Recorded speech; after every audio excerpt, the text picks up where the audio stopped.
Deontay Wilder makes his first defense of the WBC heavyweight title on June 13th, so that's less than a month away, against Eric Molina.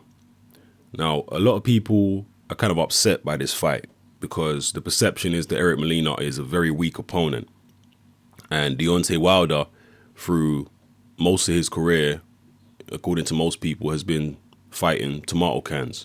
And then he had one legit fight against Deverne, and now he's back to facing tomato cans. That's how a lot of people see it.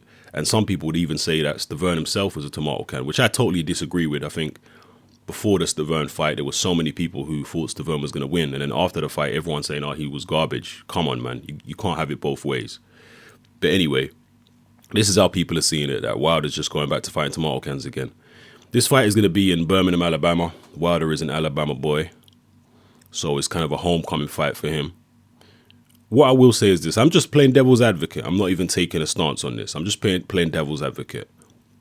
Deontay Wilder has made it clear several times since he won the world heavyweight title that he wants to be an active champion. He wants to be like the old school champions and fight 4 or 5 times a year. And for those of you who are not around or watching boxing back in the 80s and 90s, a lot of the old champions, and obviously before the 80s and 90s too, but a lot of the old champions did used to fight 4 or 5 times a year. And when you fight 4 or 5 times a year, you're not going to fight the best opposition every time out. Sometimes you are going to take on journeymen and whatnot. If you go back and look at Julio Cesar Chavez Sr.'s record, for example, or James Toney, or many of the top fighters from around that era, you'll see that in between their title defenses, they took non-title fights against low-tier opposition. That was a routine and normal thing for champions back then to do. And the reason why they did it wasn't just to stay sharp, but it was also to go around the country to different venues and give fans from all over the country, or sometimes all over the world, an opportunity to see the champ, because these fights were more low-key events than world title fights.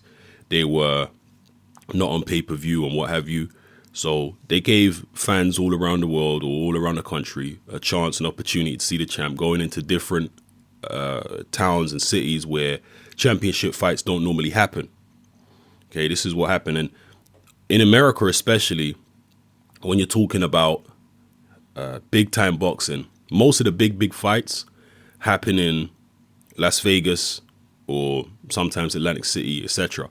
And the reason for that, one of the reasons for that, is because when you fight in Vegas, the casino will pay you, the promoter or the fighter, to fight in their casino. They will actually pay you, if you're a big enough name, they'll pay you to fight in there. And that is the opposite of most venues, where you have to pay the venue. You have to hire out the venue. And a lot of the time, these venues ain't cheap. Whereas in Vegas, if you're a big enough name, they pay you to fight there. Because if you fight in their casino, exhibition center like MGM Grand, they've got an arena in there. If you fight there, you're going to bring in thousands of people into the casino who are going to gamble. So to them, it's worth paying you to fight in the casino. So that's how it tends to work. Whereas fighting in Birmingham, Alabama, for Deontay Wilder, it is on PBS, Premier Boxing Series. It will be on network television, free for everyone to watch. It's not a pay-per-view event. So this is kind of a situation like that where people get to see the champ. But it is a world title fight. That has to be said. As far as what I think is going to happen. And again, I'm just playing devil's advocate. I'm not taking a stance on this. If you want to slate Wilder, go ahead. I'm just putting it out there like that. As far as what I think is going to happen in the fight, I don't think Eric Molina has much of a chance. That's what I'll say. Maybe Wilder might look a little sloppy for a few rounds if he's trying too hard to impress in front of his hometown fans. But Eric Molina does have a little bit of power. I will say that, but very little else. So you'd have to go for a Deontay Wilder knockout victory. It just depends how anxious he is to please the fans. If he takes it easy and just goes through the motions, he should be able to take this guy out inside 4 rounds. So that's my take on Deontay Wilder versus Eric Molina. But I'm sure most of you are going to have very, very strong and harsh things to say about this fight. And also, just closing on this, Al Heyman, as we know, as it looks like, is trying to keep everything in-house where he can, particularly with his young stars. And Deontay Wilder's the only heavyweight that you've ever heard of who Al Heyman actually has on his books. Correct me if I'm wrong. So who is Al Heyman? If he wants to keep it all in-house, which, again, it seems like he wants to.